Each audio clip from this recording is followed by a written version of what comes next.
Hello and welcome back to the channel. Welcome to another episode of TEW 9 WWE Challenge Run, our first pay-per-view or premium live event even of the series WWE Insurrection here in London, England. I believe we're at the OVO Arena, so it's just because attendance wise I think we predicted about 12,500, which the OVO is, so not quite O2, but give us a year, let me build the stuff up, and we'll get there, and then we'll get Wembley in the end. We're a big show, we'll get there.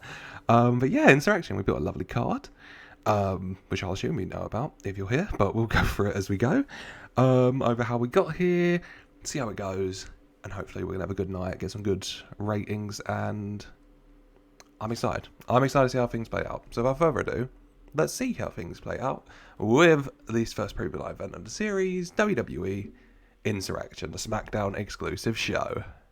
And on the kickoff show, we're going to start things off with the 6-man tag team match. On one side, we have Legado del Fantasma, Santos Escobar, Berto, and Angel taking on Corbin Cruz and Tyler Bate, Mr. Mustache Mountain, and his two follically challenged friends, shall we say. It's like a evolution thing. Tyler Bate's got the hair and the facial hair. Cruz has just got the facial hair, and Corbin's got naffle.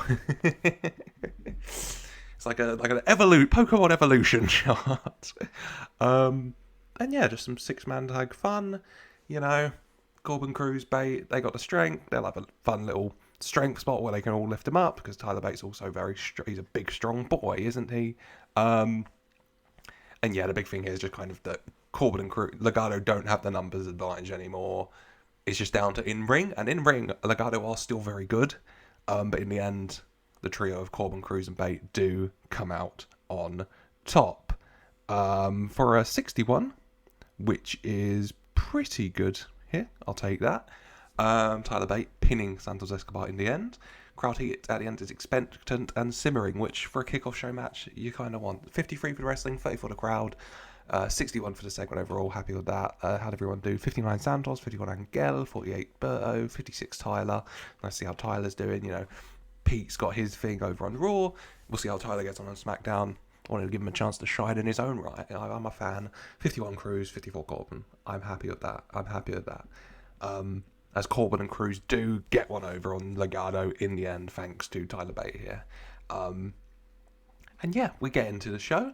We have a little opening video package just going through the show here in London, England, the OVO Wembley Arena. Correct, 11,899 fans. So, very good, Nick. So close to a sellout.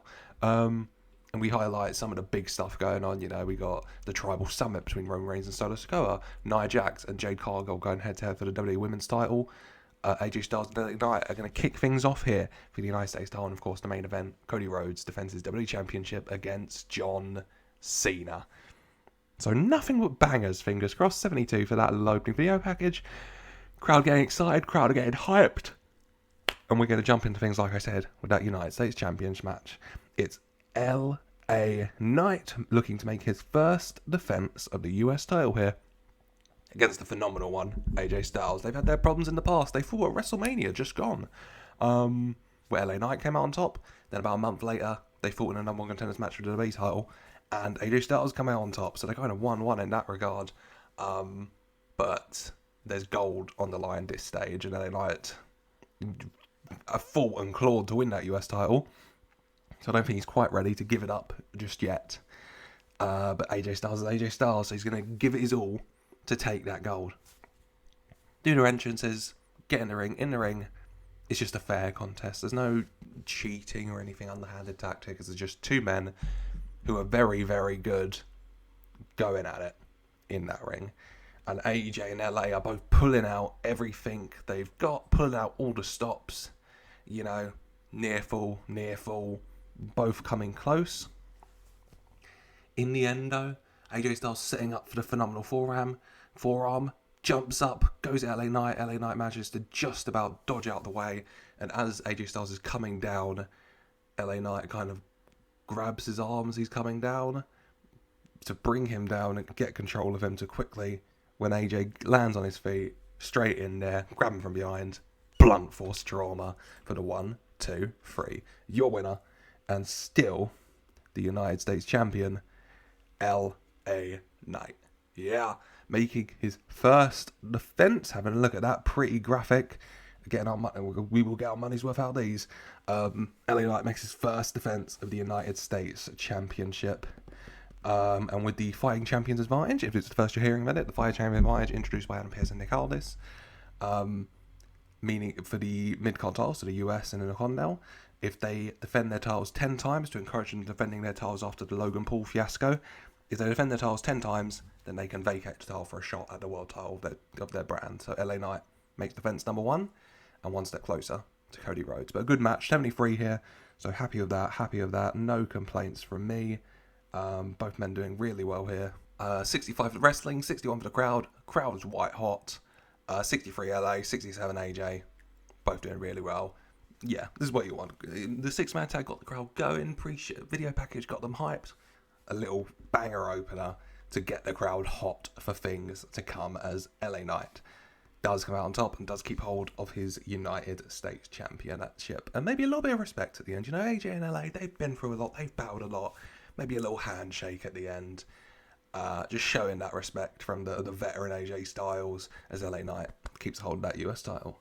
As we're going to go backstage to the Bloodline. I'm not entirely sure what I'm calling these factions we're playing with, but we'll call them the Bloodline for now, of Solo Sikoa, Jacob Fatu, Tamatonga, and Tonga Loa. Yep. And Solo is just saying to Jacob Fatu, essentially, are you sure you can't get in the ring and defend the tag titles? You know, I've got a lot on my mind in a minute. Getting ready for the Tribal Summit later tonight with Roman. Are you sure you can't, you know, looking over at a Tonga Loa? You sure you can't? Okay, give him the belt. Jacob Fatu, who's got his boot on, hands the WWE tag title over to Tonga Loa, the infamous Tonga Loa. We do stand him, we do love him. And Tamatonga and Tonga Loa, your WWE Tag Team Champions, Gorillas of Destiny, ready to defend their gold later tonight against DIY, and Pretty Deadly for a 45. Happy with that. Nice and simple.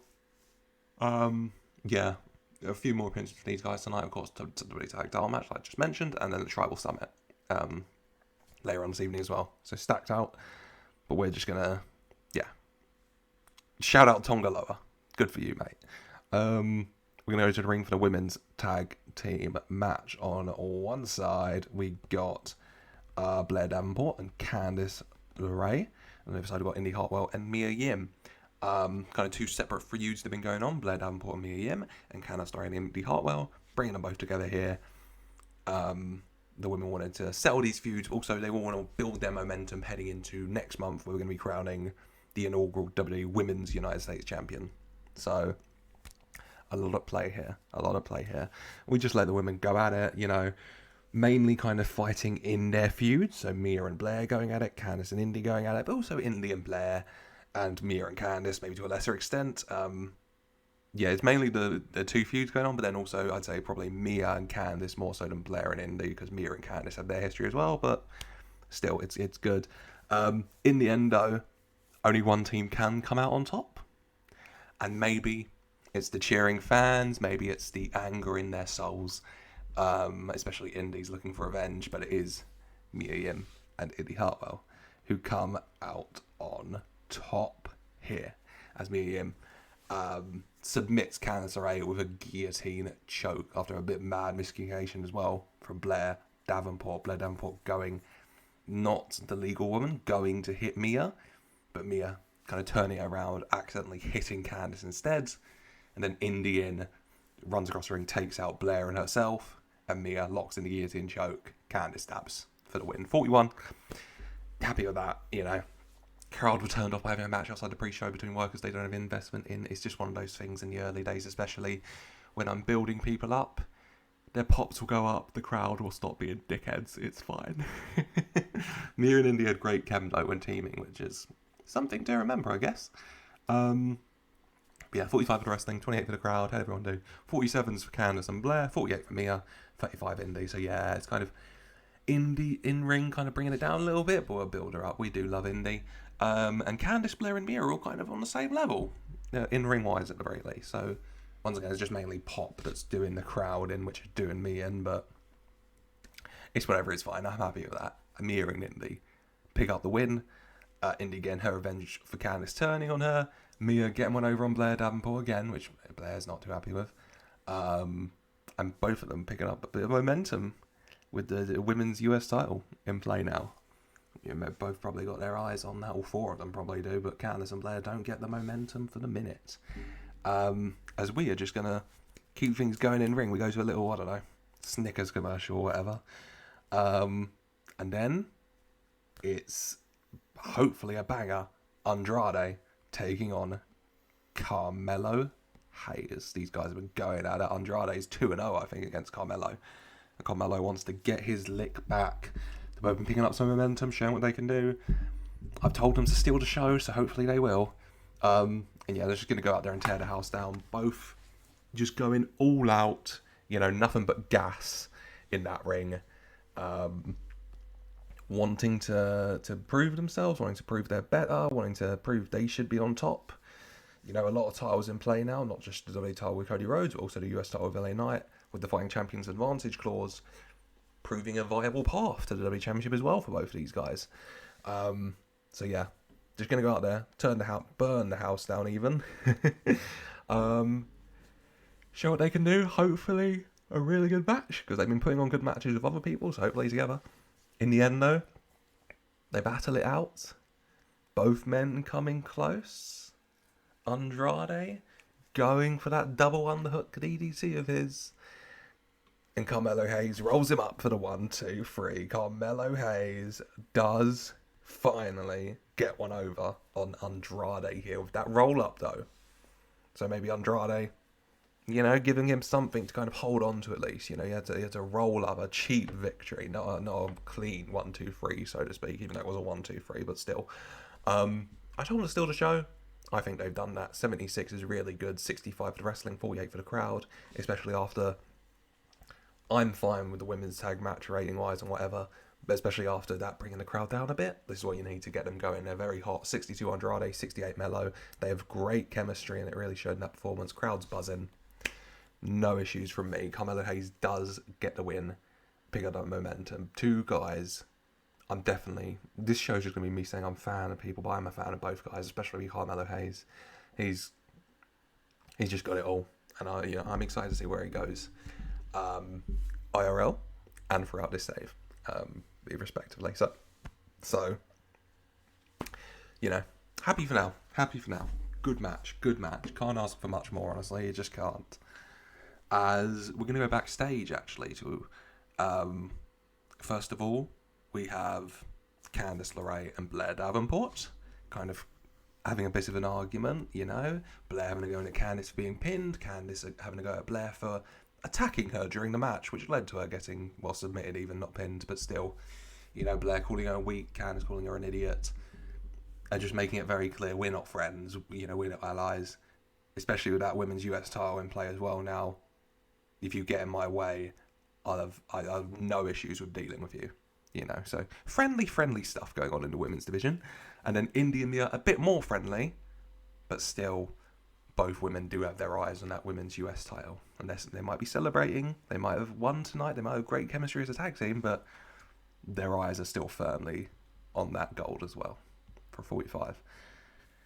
Yeah, well, definitely one of the things of this series, one of the big things, I do ramble a bit, I'm sorry if this is your first time, throughout the series, that I kind of want to change about my booking is just women's division wise. Ronda Rousey doesn't say many things people agree with, but one thing I definitely agree with is that there is an issue in WWE a lot of the time with booking non-title feuds for the women's, and I know a lot of what I'm talking about is the women's United States title, but leading into that, we've had 2 great feuds going on in the women's division here, non-title, and bang out on a match on a premium live event. So it's definitely something I want to focus on, giving the women more of a spotlight in and out of the title picture, and I think Midcard titles will help us with that as well. You know, more for them to be fighting over and planning for and whatever. But I'm happy, good. Women's US title. Let me know in the comments, who do you think is going to be the inaugural Women's US Champion? A lot of people have made predictions. Maybe I've seen someone have the same thoughts as me, shall we say? But let me know what you think. Who do you want to be the inaugural Women's US Champ? Let me know, we'd love to hear. As we're just going to carry on with the show with the WWE Tag Team Championships on the line. It is the Tag Team Champions, well, I guess the new kind of Tag Team Champions, the Gorillas of Destiny, Tama Tonga and Tonga Loa defending against the former champions DIY and the Hometown Boys, Pretty Deadly. Yeah, it's there's no Solo or Jacob here because they're backstage getting ready for the Tribal Summit.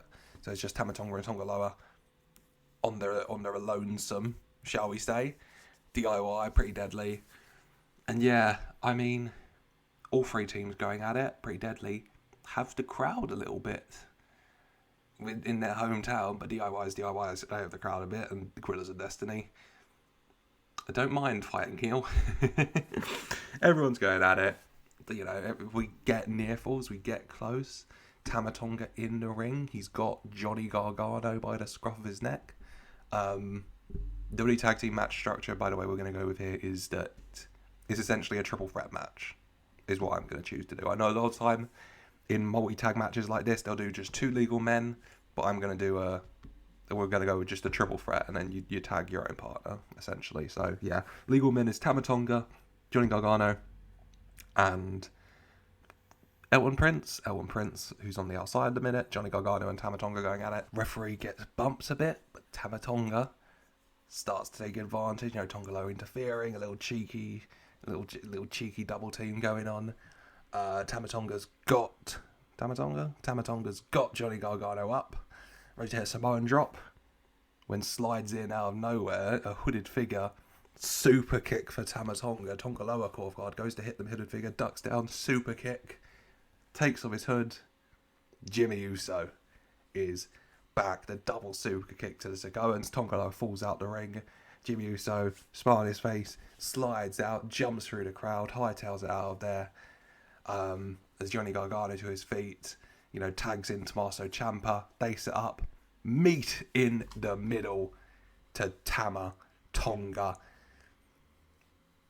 Goes Tommaso Ciampa about to cover Tama Tonga, and out of nowhere, Pretty Deadly slide in the ring.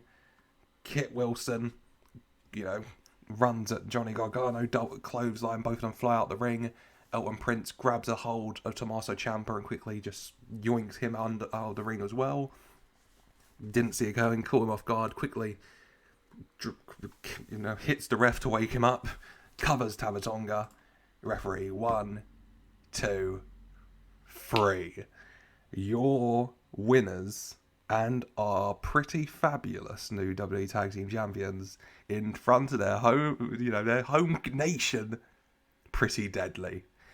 Yeah, we went for a creative finish here. It was a failure, but who cares? 52 for the match. I'm happy with that. 44 wrestling, 33 crowd. A lot going on here.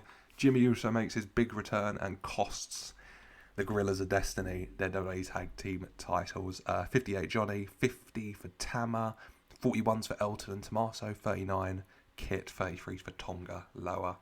But yeah, it's Pretty Deadly who get the win and win their first tag team titles. I'm a big fan of them. I'm happy with that. I'm a big fan of, well, I like these guys. I do. I like Pretty Deadly. They're fabulous. How could you not? And they get the win. And they do the new WWE Tag Team Champions. You know? And I don't think they'll care the circumstance they won it. They won it. They won it in England. What more could they want? I'm really happy with that. Pretty Deadly. Your new WWE Tag Team Champions. And you have to think Solo Sikoa and Jacob Fo are watching somewhere. Very, very angry. But who cares? Commercial comeback entrances ready for the WWE Women's Championship match. Jade Cargill and Nia Jax both make their way to the ring. A royal entrance for Nia Jax, a diamond entrance for Jade Cargill. Both for a 63. Happy with that. Both women are ready to go. WWE Women's Championship on the line. Jade Cargill takes on Nia Jax. Both women utilising their strength, shall we say, because they're both strong. It's, you know, like a just test of strength. Just two, I don't know how to phrase it. Two big meaty women slapping me. Oh Jesus, yeah. Jade gets her strength spots with Nia, getting to lift her up. Nia gets her strength spots, getting to beat Nia Jax, and both women coming close. An oddly kind of fair contest, not even of a sign of kind of Tiffany Stratton. even. She came out with Nia in her entrance, but Nia told her, stay in the back. I got this. Wanting to prove herself maybe as women's champion. In the end, both of them battling. Jade, after hellacious battles, got Nia up on her shoulders just about, but maybe her knee goes, maybe her leg goes, maybe it's just too much. As Nia Jax, the weight of her just comes crushing down onto Jade Cargill, who drags Jade into the corner, hits that splash, and covers her for a 1, 2, 3. Jesus Christ. Nia Jax retains. Maybe it wasn't Jade Cargill's knee it went. Nia Jax sustained a knee ligament damage. Oh, what a world we live in. Who'd have thought?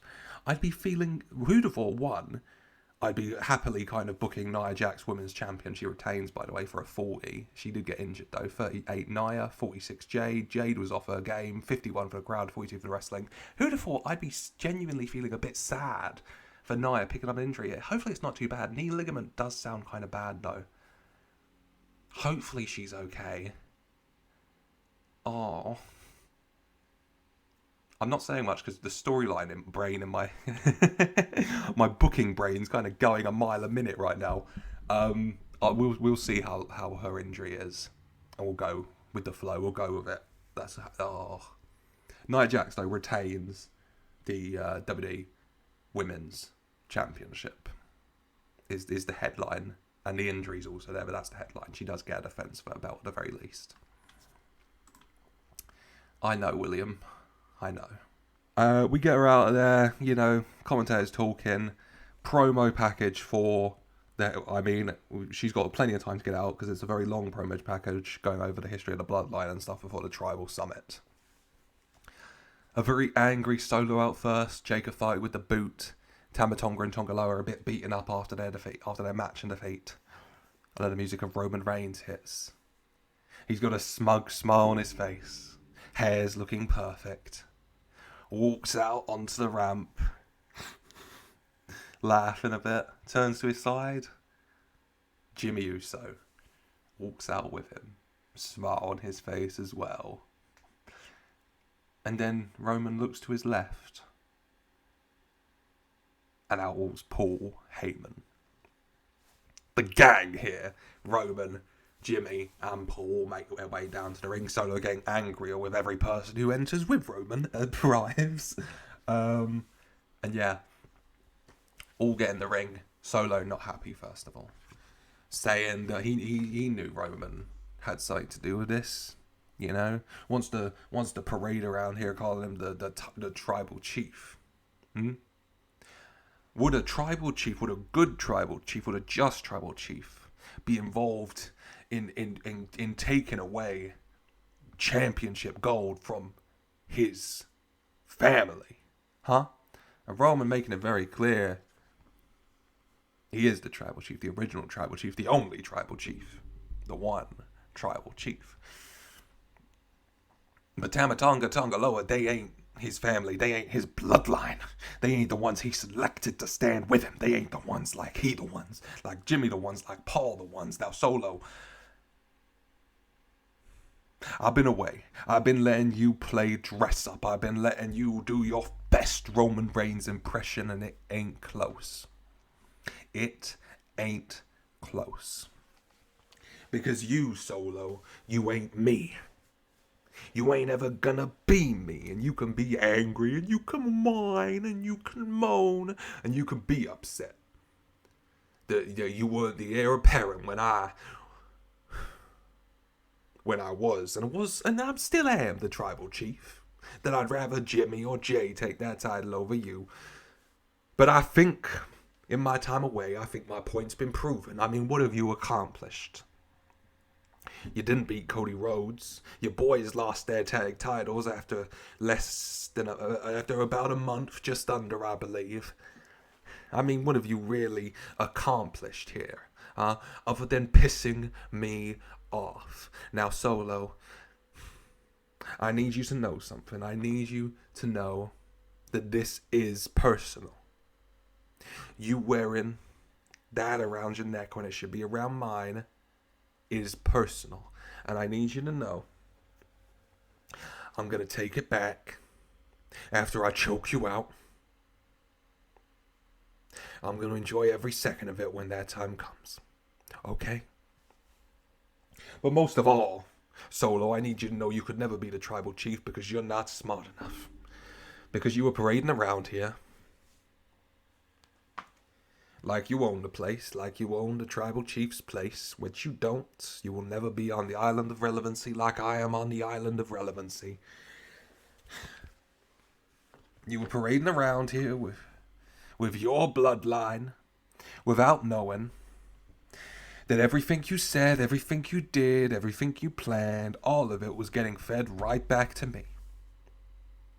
Because in the years I have been the tribal chief, and still am the tribal chief, in all those years, the family, they respect me. The family turn to me. And so when someone in my ranks parades around here talking of dissension, talking of taking my name, taking my title, and acting like it belongs to him, that's going to get back to me.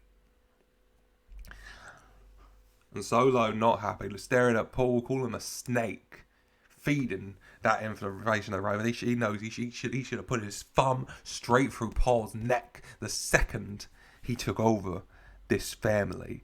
And Roman laughing, and Jimmy laughing, and Paul laughing, and Roman saying, Solo, you're stupider than I thought. Because Paul told me things, of course. But Paul not been here with you the whole time, has he? No. Because Paul's not the only one who's been whispering in my ear. Now, is he? Solo, a bit perplexed, turning to look at Tama Tonga and Tonga Loa and Jacob Fatu. A bit kind of unsure, kind of feeling that I don't know what the word is. It's gone. Paranoia.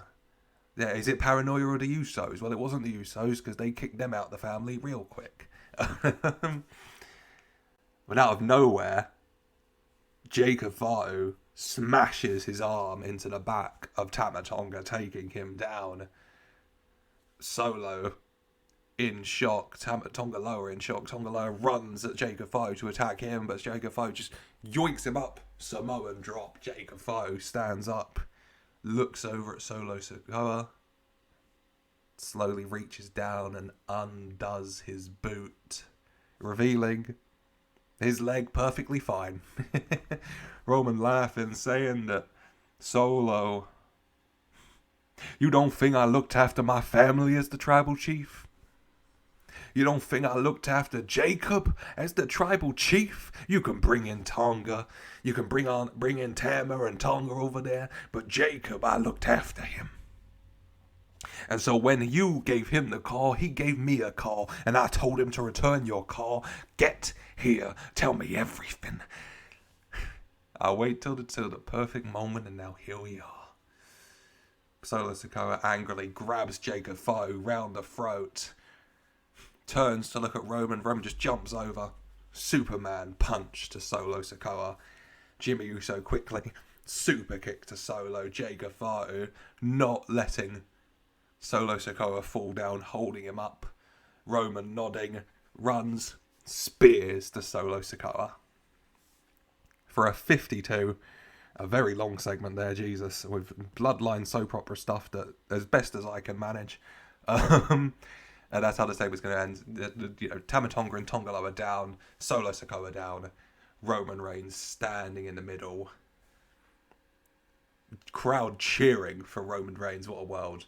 As Roman Reigns, Jimmy Uso, Jacob Fatu, and Paul Heyman throw up the ones. They the ones, the real ones, yeah.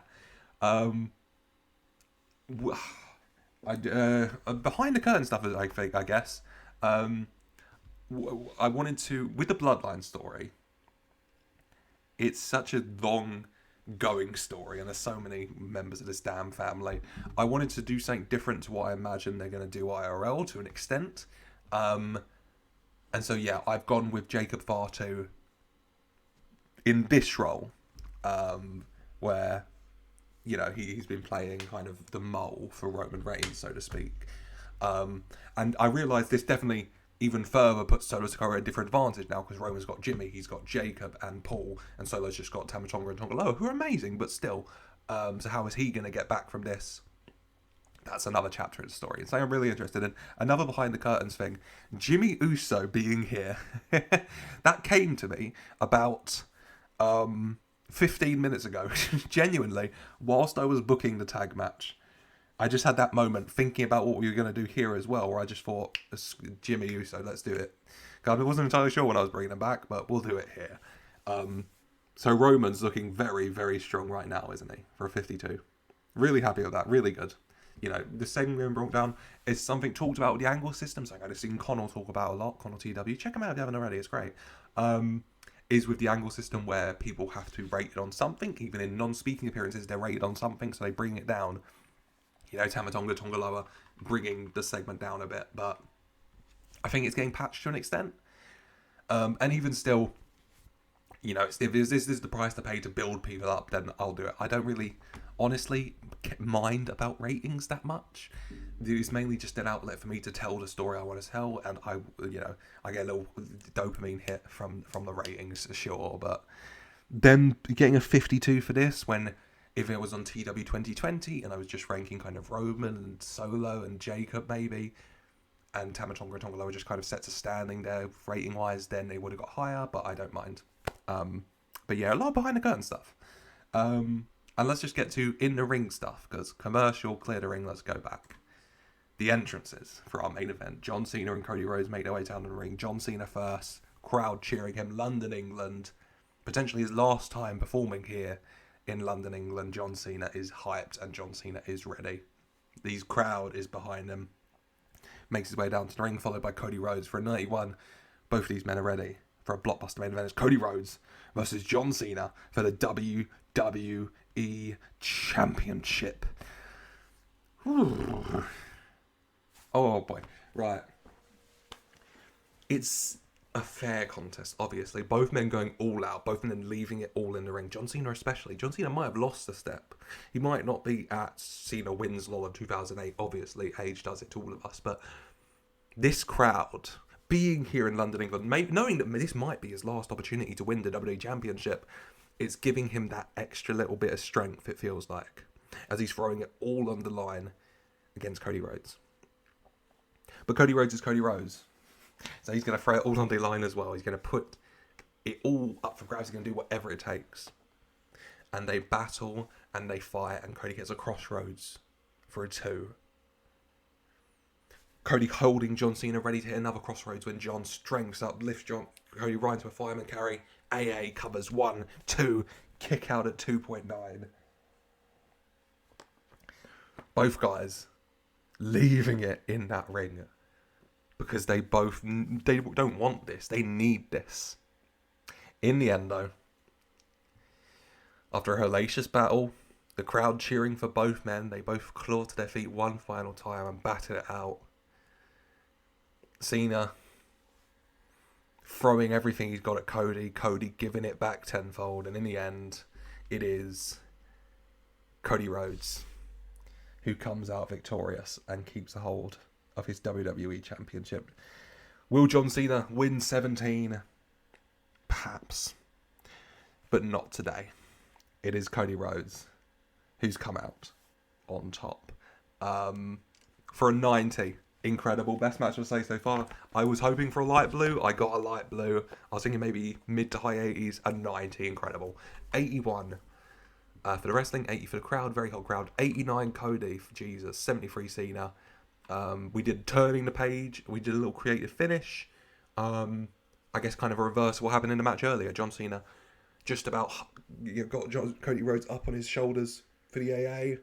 Cody elbow, falls down the back, holds Cena, turns it into a crossroads for a 90. Cody makes his 5th defense of the WWE Championship. Went 30 minutes 20. Hot crowd, very hot crowd. And they have great chemistry, actually, so that helped, actually. Didn't know that, but that's really good to know. But yeah, John Cena doesn't get 17 here, but he's got his retirement run for however long of 2025 he'll be here. So he'll have plenty of chances, you have to imagine. But he does get win here are Cody Rhodes to keep a hold of that WWE Championship. After the match, they shake hands, they show respect, they don't have any beef with each other, you know, as the crowd cheers, shake hands, Cena raises Cody's arm, gives him the point, you know, kind of passing of the torch symbolically, you know, before John Cena goes on this farewell tour, a little passing the torch as Cody, you are a valiant face of this company and you deserve it. Which is lovely. For an 86, really happy with that. An 89 for the show, can't complain, can I? I mean, the end really carried it, but I'm happy overall. LA Knight gets his first defense. Mia and Indi pick up their momentum. Pretty Deadly are our tag champs. Only one title change. I know this is not classic TEW, but trying to keep things as realistic as possible, somewhat. Nia Jax retains, but she's injured. Hopefully she's not out for too long. Cody gets the win. We'll follow up with the Nia Jax stuff on SmackDown. I guess I'll let you know all the info about that.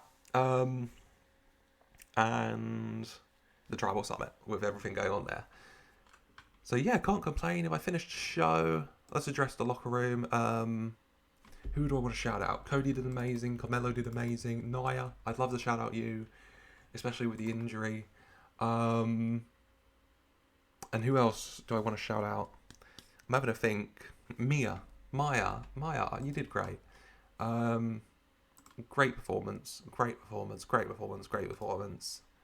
And they were all pleased. Right, financially, we made money. Popularity, it went up. And you know what, a media scrub. I haven't done a media scrub yet. With tonight's show complete, you've chosen to take part in a media scrub. I have. How concerned are you by the off night that Tom and Tamatonga had? The first question in the press conference about Tamatonga, as it should be. I have faith that you'll become more consistent. I have a lot of faith in Tamatonga. All right. This is a very negative press conference. You're talking about the off nights people had. I have faith you'll become more consistent. Oh.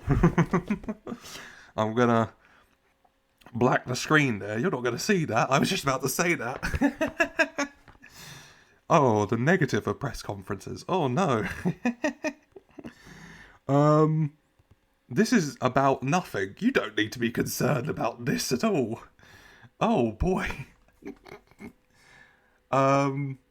Pretty Deadly won the... Jesus Christ. Pretty Deadly won the WWE Tag Team titles tonight. That they did. Let's see how their reign develops. Scripps is here. Yeah, we can talk about that one. You know Scripps is there. I have high hopes for Scripps. He's pleased. We've been making an effort to keep Giovanni Vinci on the roster. He's a big part of the WWE family. Post-show complete. And that is our first premium live event. What did you think of the show? Let me know in the comments down below. You know, rating-wise, it did good. But it's more important what you think. You know, like I said earlier, I don't really mind the ratings. It's a way for me to tell a story. So what did you think of the story that's developed? Let me know what you thought overall of the show. Any specific parts you want to talk, you want to focus on, feel free. Would love to hear your thoughts and comments down below. Leave a like if you enjoyed. I hope you have, and subscribe for more so you don't miss a thing. Next episode will be the penultimate episode of Raw before Bad Blood. And then SmackDown's on the road to Unforgiven. So you're not going to want to miss that at all. So make sure you subscribe. Smash that ring that notification bell. Why not? Smash the subscribe button. I'll be generic. And yeah, like, comment, subscribe. And as always, most importantly, I just want to say a very special thank you for watching.